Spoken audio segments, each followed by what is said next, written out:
Баршаларыңызға сәлем достар, қош келдіңіздер менің каналыма. Бүгін біз морковча жасаймыз, морковь по-корейски. Рецепт қызықты болса, менімен бірге болыңыздар. Ең алдымен оған қажет болады сәбіз менде 500 грамм. Одан соң бізге қажет болады сарымсақ, чеснок 4 дана менде. Одан соң бізде сұйық май 60 мл, тұз, бұрыш, уксус менде осындай 9%.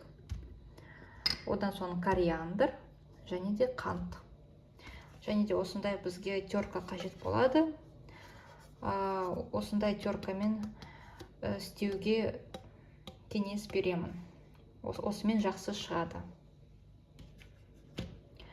Енді бастайық. Ең алдымен бізге қажет болады ыдыс. Менде осындай ыдыс, бүгін осымен жасаймын. Өте үшкір, байқаңыздар, қолдарыңызды кесіп алмаңыздар. Байқап, теркадан өткізу керек. Ал бастайық. Осылай ұзын жасаймыз. Көрсетіп кетейін. Байқау керек, өйткені бұл өте қолдарыңызды кесіп алмас үшін. Осы рецепт маған қатты ұнайды. Осы рецептпен менде шығады.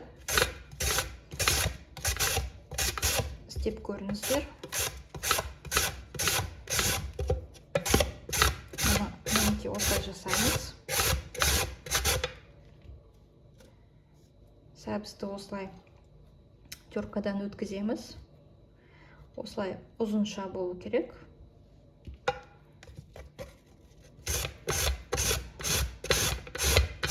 Сәбіз менде 500 грамм. Ал достар, осындай сәбіз шығу керек. Теркадан өткіздім. Енді оған жарты қасық тұз саламыз.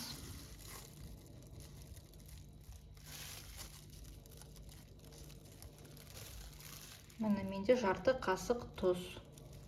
Үстіне тұзды себеміз. Кішкене сеуіп жүрейін тағы да. Одан соң қара бұрыш саламыз. Олды жарты қасық. Қазір. Міне жарты қасық қара бұрыш.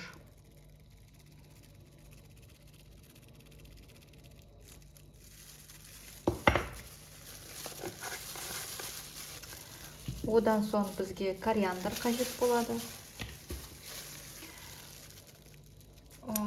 Оны да біз жарты қасық саламыз.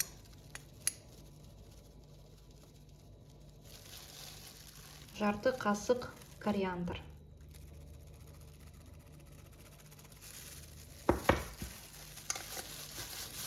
Сосын бір үлкен қасық қант қажет болады. Осылай.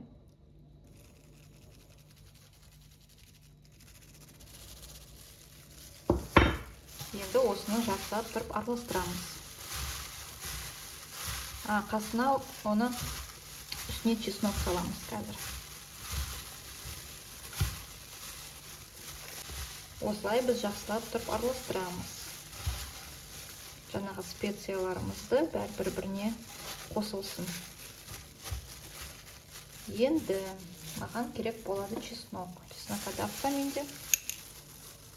Жаңағы міне бізде 4 чеснок. Қазір. Сәбіз кетіп қалды. Чеснокодавкадан өткіземін.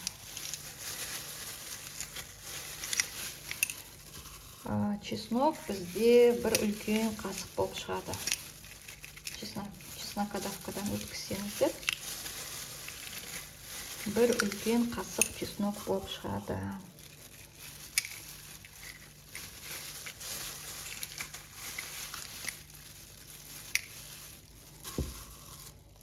Мінекей осылай.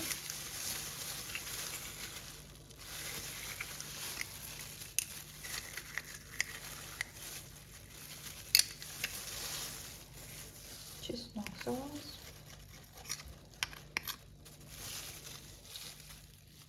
Төрт үлкен чеснок. Менде 4 үлкен чеснок. Қатты үлкен емес, енді орташа. Кішкентай чеснок болса, жаңағы сарымсақ 5 салыңыздар. Енді әркім әрқалай дәміне қарай көресіздер. Одан соң бізге қажет болады май. Менде сұйық май, оны мен кішкене қыздырамын. Біраз көрсетем. Жаңағы менің майды сөйтіп осылай құямын. Орташа отта қызып тұра берсін. Қазір біз соның үстіне жаңағы сәбіздің үстіне құямыз. Күте тұрамыз, кішкене ысысын май.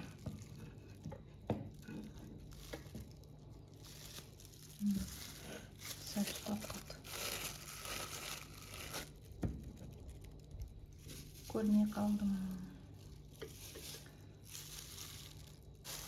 Май менде ысыды, жаңағы сұйық май.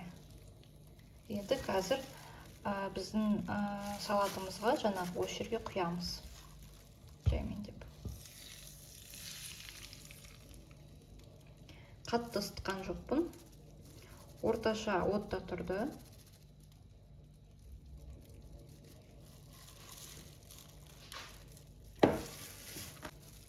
Одан соң уксус аламыз. Уксус менде осындай 9% уксус столовый дейді.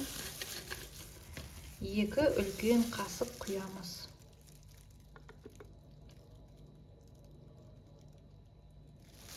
Міне, осылай. 2 үлкен қасық. Біреу.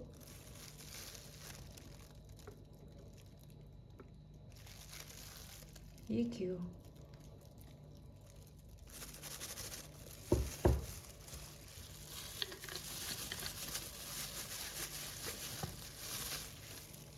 Осымен болды. Жақсылап тұрып араластырамыз. Жаңағы май, сұйық майдан кейін сәбіз өте жылы болып тұр, кішкене ыстықтау. Бір-бірімен жақсы қосылып, осылай бүйтіп жақсылап тұрып араластырамыз сәбізімізді. Морковчаны.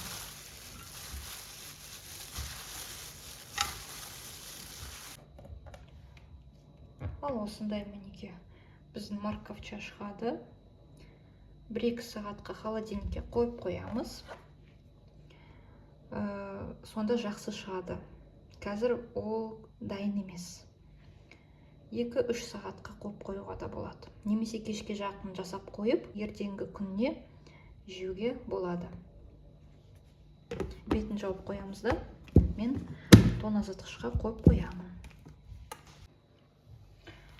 Ал достар, менде дайын болды. 3 сағат тоңазытқышта тұрды. Иісі деген керемет болып тұр. Иісі деген күшті. 3 сағаттан кейін, 2 сағаттан кейін дайын болады.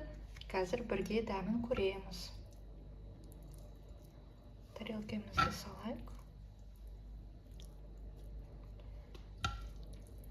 Қазір бірге дәмін татамыз. Тамақпен жегенде жақсы бұл морковча.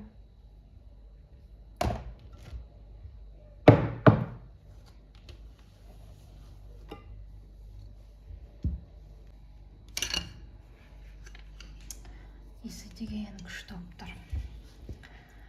Ал көрейік дәмін.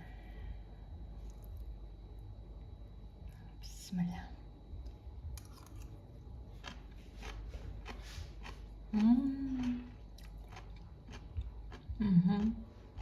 Хрустящий болып тұр. Дәмі деген,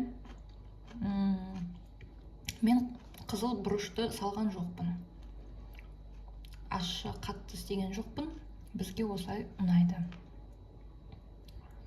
Енді өздеріңіз дәміне қарай қарайсыздар. Бәрі дұрыс сияқты.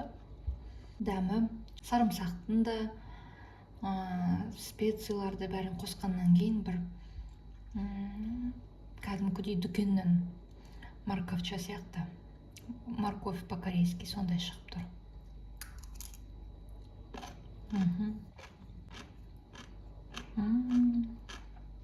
Өте керемет. Осы кеңес беремін. Осы рецептпен жасап көріңіздер. Жақсы шығады екен. Бүгін болған сіздермен Динара. Келесі кездескенше сау болыңыздар.